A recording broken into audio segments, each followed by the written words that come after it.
So ito mga paps, Rosy Passion, may problema sa push start. So ito yung sinasabi ko, no, huwag nyong ibababad yung push start. Kasi pag binababad nyo yan, ayaw na nga mag start, binababad nyo pa, pinipilit nyo pa, ganito mangyayari sa push start nyo. Ayan, no? Ay, narinig nyo? Ayan, ito pa, dito banda yan eh. So ayan, ganyan, parang clinking. Ayan. Starter motor to. Yeah, kailangan kakalasin to kasi yung battery niya okay naman.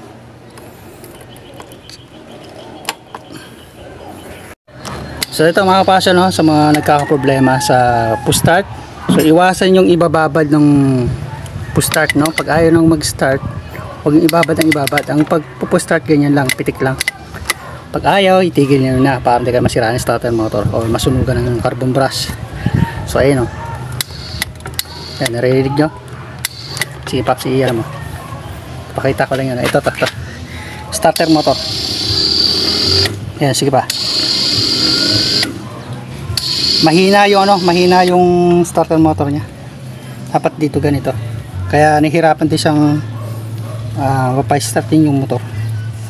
Chichikin namin to, bubuksan namin to. Pakapudpud na yung starter niya. Tingnan natin yung loob.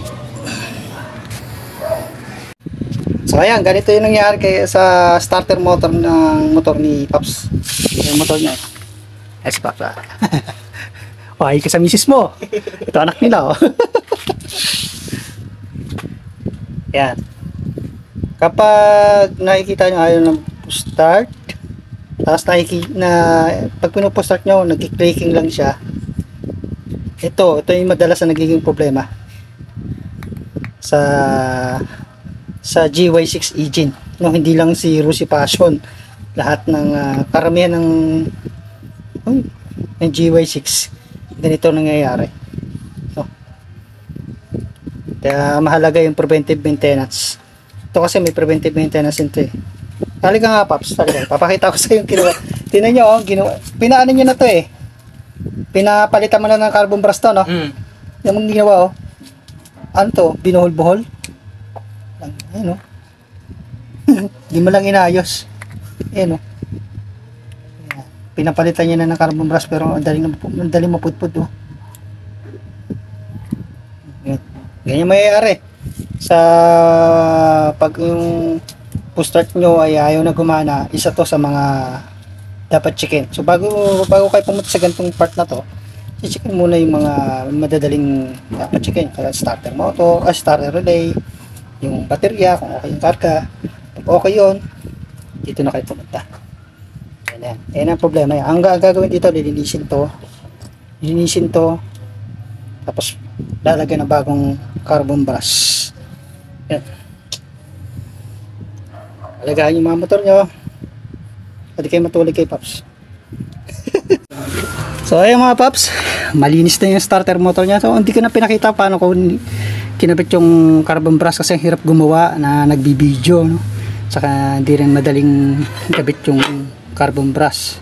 So may tips, may video na rin naman ako, panoorin nyo para magkaroon ng idea. So ang ginawa namin dito sa starter motor nya, nagpalit kami ng bagong carbon brush.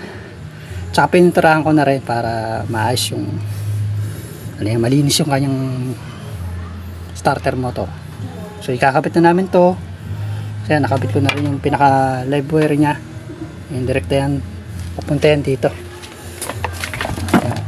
Dito dadaan yan. Dito yan dadaan sa starter motor bago pumunta yun doon sa starter relay bago pumunta sa starter motor. Okay? Hindi kasi pwedeng direct yan dito, malulobat yung baterya nyo. So tsaka tinanggal ko rin muna yung fuse for safety na rin.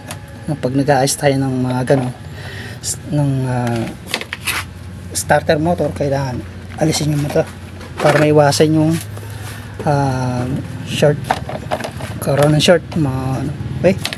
For safety rin naman.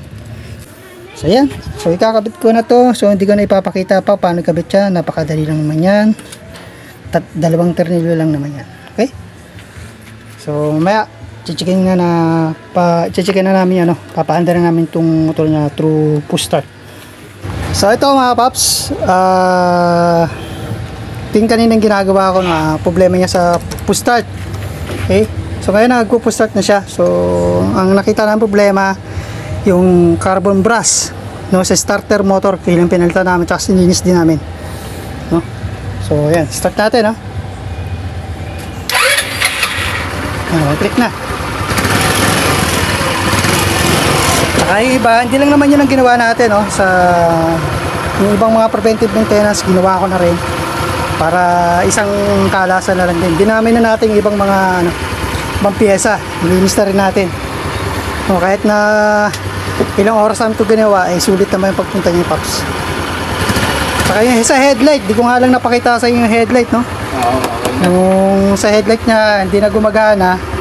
So ang issue lang noon sa wiring, no? Walang problema sa ano niya, sa kanyang mga switch. Yan, naka battery operated na rin yan, battery operated na rin yan. Kahit na patay yung ano niya, yung kanyang makina, pwede ka mapasa nakasusi.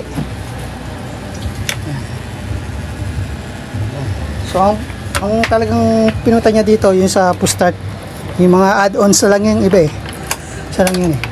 So yan, kita ko uli sa inyo, gumagana na uli yung push start. Okay.